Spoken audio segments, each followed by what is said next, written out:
Hello everyone, good morning. আমি সৌমি, আর আমার চ্যানেলের আরও একটি নতুন ব্লগে আপনাদের সবাইকে স্বাগত। তো আজকে আমি বেশ কদিন পর একটু ভিডিওটা নিয়ে এলাম, কারণ আমার শরীরটা বেশ খারাপ ছিল। ওই যে আমার যে বারবার ঠান্ডা লেগে যায় আর একটু জ্বর মতনও এসেছিলো। তাই কয়েকজন বন্ধু, যেমন ব্লগার সুজুকা মেবি, উনি আমায় জিজ্ঞাসা করেছেন আমার কি হয়েছিল। তো আমি তোমার পারফেক্ট নাম জানি না, বাট চ্যানেলের নামটা আমার খুব সুইট লেগেছে। তো যাই হোক, আমি তোমাকে জানিয়েই রাখলাম। মানে অ্যাকচুয়ালি আমি তোমাকে আগেও কমেন্টে বলেছিলাম যে আমার শরীরটা ভালো নয়, তো প্লিজ সুজুকা তুমি আরেকবার শুনে নাও। আমার শরীরটা সত্যিই খুব খারাপ ছিল গো, আর আমার খোঁজ নেওয়ার জন্য থ্যাংক ইউ সো মাচ। তো যাই হোক, শরীর যখন একটু সুস্থ হয়েইছে, তো টুকটাক করে তো কিছু কিছু কাজ করতেই হবে। তো আমি ভাবলাম যে আজকে যেহেতু শরীরটা ভালো আছে, তো তাড়াতাড়ি করে একটু উঠে পড়ি। উঠে আমার টকটক মানে যে যা কাজ থাকে টুকটাক, সেই কাজগুলো আমি কমপ্লিট করব। তো বিছানা গুছিয়ে নিলাম। আর তমাল ওই ফোনে না ওই শেয়ার মার্কেটের কী সব দেখছিল, তো আমিও একটুখানি দেখে নিলাম যে কী হচ্ছে শেয়ার মার্কেটে। বুঝি তো উল্টে দেবো অষ্টরম্ভা, ওই যে দামগুলো একটু দেখি আর কি, ওইটুকুই খালি বুঝি। তো এদিকে আমি তমালকে চা করে দিয়ে দিয়েছিলাম, আর এদিকে বাবুয়ের জন্য আমি দুধটা গরম করছিলাম। আর আমি না আমার ব্লগে প্রত্যেক সময় একটা কথা বলেই থাকি, যদি আমি সকাল সকাল উঠে সমস্ত কাজকর্ম আমার কমপ্লিট করতে পারি, তাহলে না আমার কাজে একটুখানি বাঁধন থাকে। আর যদি বাই চান্স আমার উঠতে দেরি হয় বা কাজের মাধ্যমে কোনোভাবে আমি যদি সকালের কাজটা একটু বেলা করে করা শুরু করি, তো আমার সমস্ত কাজ হয়ে যায় গণ্ডগোল। এই যে যেমন এক্ষুনি হলো একটা গণ্ডগোল, যে বাবুইকে আমি আগে ওর কর্নফ্লেক্সটা দিলাম, কিন্তু দুঃখের বিষয় আমি ওকে ভুলে গেলাম বাদাম দিতে। আমি কালকে বাদাম ভিজিয়ে রেখেছিলাম রাতের বেলা, আর ভেবেছিলাম আমি একটু স্মুদি করব, কিন্তু আমার একটুও মনে ছিল না যে আমার ঘরে কলাটা ফুরিয়ে গেছে। তো আমি কলাটা না ছাড়া তো স্মুদি বানাতে পারি না। আমি কলা দিয়ে স্মুদি বানাই বা আম টাম দিয়ে বানাই, আর এখন তো মাথা করে মরলেও আম পাওয়া যাবে না। তো ওই যে দেখছেন তো, আমি আমার ছেলের বাদাম খাওয়া স্টাইল, মানে বাদাম খেলে শুনেছি সচরাচর বুদ্ধি টুদ্ধি বাড়ে, কিন্তু আমার ছেলে যে স্টাইলে বাদাম খাচ্ছে, সেই স্টাইলে বাদাম খেলে আমার মনে হয় একটু বেশি বেশি করে বুদ্ধি বাড়ে। তো আপনারা চেষ্টা করবেন ওইভাবেই বাদাম খাওয়ার। অ্যাকচুয়ালি জোকস অ্যাপার্ট, আমার ছেলের মতন বদমাইশি করে চলতে গেলে আর জীবন চলবে না। যাই হোক, ওর সঙ্গে বকবক করতে করতে আমি আমার ওপরে চলে এলাম কিছু জামা কাপড় মেলার জন্য।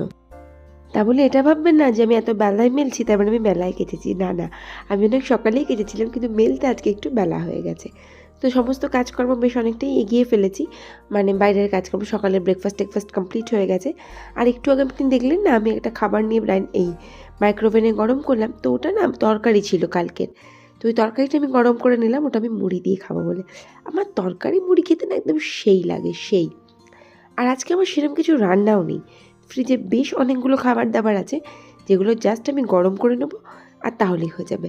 আর রান্না বলতে আজকে আমি শুধুমাত্র করব ওই তোমার কি যেন মাছ এনেছো ওটা, পাবদা মাছ। ওই পাবদা মাছের একটা ঝাল করব। সচরাচর আমি পাবদা মাছের ঝাল করে থাকি আলু দিয়ে আর ওই সর্ষে বাটা দিয়ে। বাবু সর্ষে বাটাটা খুব পছন্দ করে, কিন্তু আমার আজকে বললো পিঙ্কি আলু দিয়ে করো। আমি ভাবলাম ঠিক আছে তাহলে তাই। আর এদিকে এটা আমি আরেকবার পরিষ্কার করে নিলাম, মানে ইন্ডাকশানটা। ওই ইন্ডাকশানে যেখানে আমি পাত্রটা বসিয়ে গরম করি না খাবার, মানে রান্নাটা করি, সেই জায়গাটা গোল মতন হয়ে একটু কেমন যেন একটা হয়ে গিয়েছিলো। ওটা ইনস্ট্যান্ট পরিষ্কার না করলে না কন্টিনিউ নোংরা হতেই থাকবে, আর মানে বেশি দেরি করে পরিষ্কার করলে সেটা তোলাটা বেশ একটু চাপের হয়ে যায়। তো ওটা আমি ইনস্ট্যান্ট মানে 2-1 দিন ছাড়াই জায়গাটাকে ঘষে তুলে দিই। আর বেশি ওস্তাদি হলে, মানে বেশি নোংরা মতন হলে আমার যেন মানে অসুবিধা হয়, যেন তাড়াতাড়ি করে পরিষ্কার করে ফেলি। তো যাই হোক, এদিকে আমি কিছু বাসনও ছিল যেগুলো আমি মেজে ফেললাম ঝমঝম করে। আর আজকে যেহেতু কাজের চাপটা কম, তো ভাবলাম চলো ধীরে ধীরে কাজ করি, অনেকগুলো কাজই তাহলে হয়ে যাবে, একটু সুষ্ঠুভাবে গুছিয়ে কাজ হয়ে যাবে। তো ওখানে কাজকর্ম কমপ্লিট করলাম রান্নাঘরে, আর দিয়ে তারপর আমি বড় ঘরে চলে এলাম। বড় ঘরে আসার একটা কারণ হচ্ছে কিছু জামা কাপড় আছে যেগুলো আমাকে এবার কেচে তুলতে হবে, যেমন কিছু শীতের জামা কাপড়, বাবুয়ের কিছু এক্সট্রা প্যান্ট, কারণ এখন তো পরতে বা কোথাও সেরকম বেরোচ্ছে না, সেজন্য কিছু প্যান্ট আছে যেগুলো পরতে যায় বা বাইরে যায়, সেগুলো একটু কেচে তুলে দেবো। কারণ সামনে তো আইসিএসসি পরীক্ষা আসছে, শুধুমাত্র ঘরেই থাকবে এখন, আর ওর বাইরে কোথাও সেরকম বেরোনোর নেই, সেজন্য ওই জামা কাপড়গুলো কেচে তুলে ফেলবো। আর তমালের এই হাফ ডান বিছানা গোছানো, ভগবান আর ভাল লাগে না। যাই হোক, তো এদিকে বাবুইয়ের এই জামা কাপড়গুলো যে দেখলেনি আমরা ফেলে দিলাম, এগুলো কালকে কাচাকুচি করবো। আর এই যে এসে বাবু শুয়ে পড়েছে, ওর নাকি শরীরটা ভাল লাগছে না। ওর ভাষায় মাম্মা আমার ল্যাদ লাগছে। সত্যি কথা বলতে এই ল্যাদ কথাটা না আমি কিছুদিন যাবৎ শুনছি। আমার ছোটোবেলায় আমি এই ল্যাঙ্গুয়েজটা ইউজ করতাম না, বা এর মানে বা অর্থ আমি কিছুই জানতাম না। ও জানি না কেন শরীরটা ভালো লাগছে না বললো, তাহলে একটু শুক, আর আগে আগে ডেকে দিলেও শরীরটা বরঞ্চ আরোই খারাপ লাগবে। তো একটু শুয়ে থাক, আর আমি আমার কাজগুলো এদিকে টুকটুক করে এগিয়ে ফেলি। তো তমাল না কালকে কিছু কুল নিয়ে এসেছিলো। তো ছোটোবেলায় টোপাকুল হতো না, লাল টুকটুকে যে টোপাকুল, কী ভালো বাসতাম খেতে আমি ওই টোপাকুলগুলো। আর ওই যে দেখলেন একটু আগে বাসন মেজে রেখেছিলাম না, ওই বাসনগুলো গুছিয়ে নেবো এবার। তো যাই হোক, ওই টোপাকুল খেতে ভালোবাসতাম। তমালকে আমি টোপাকুলই আনতে বলেছিলাম। তমাল কী জানি কী কুলগুলো নিয়ে এসছে, খেয়ে নেবো, লবণ লাগিয়ে খেয়ে নেবো কুলগুলো। আর এখন বড় হয়ে গিয়ে ওই টোপাকুলগুলো ভালোবাসি না, কারণ সবাই বলে বড়রা যে কুলে নাকি পোকা থাকে। ছোটোবেলায় পোকামাকড় সব খেয়ে ফেলতাম বোধহয়, কিন্তু এখন বড় হয়ে গেছে তো এখন আর এসব ভালো লাগে না। আর এই যে বললাম, আমার তেমন কিছু রান্না নেই আজকে, ফ্রিজে অনেকগুলো খাবার আছে। আজকে একটু ওই পাবদা মাছের একটু ঝাল করব, ওই আলু দিয়ে, আলু আর ধনে পাতা দিয়ে। আর মশলা বলতে কিছুই না, কাঁচা লঙ্কা, জিরে আর ধনে গুঁড়ো আর হলুদ গুঁড়ো, একদম সামান্য পরিমাণে, ব্যাস তাহলেই কিন্তু রান্নাটা হয়ে যায়। খেতে কিন্তু বেশ ভালোই হয়, গরম গরম না, বেশ ভালো লাগে খেতে। তো আলুগুলো যখন সেদ্ধ হয়ে যায়, আর এই মাছগুলো তো অত্যন্ত নরম, খুব সাবধানে এই মাছগুলো দিয়ে একবার ফুটিয়ে নেবো। আর লাস্টে আমি ধনে পাতা দেবো। ধনে পাতাগুলো কুচি কুচি করে দিয়ে দিয়েছি, আর খুবই হালকা হাতে এগুলো আমি নেড়ে দেবো। এটা হয়ে গেলে আমার রান্না বান্না টোটাল কমপ্লিট। তো রান্না আমার সত্যিই কমপ্লিট হয়ে গেছে।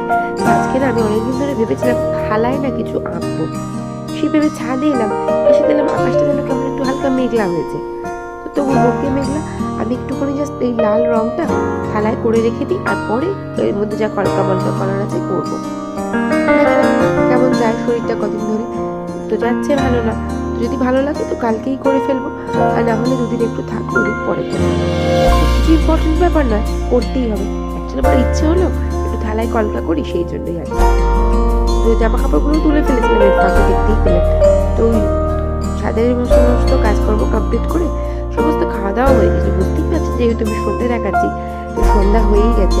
তো সব ঘরে আমি একটু ধূপ মোমবাতি দেখিয়ে নিলাম, আর ওপরেরটা বাবুই দেখিয়ে দিয়েছিল মেবি। যাই হোক, তো নিচের কাজকর্ম আমি কমপ্লিট করে ফেলবো। রাতে রান্নাও সেরকম বিরাট কিছু রান্না নয়, দেখছি কি রান্না বান্না করা যায়।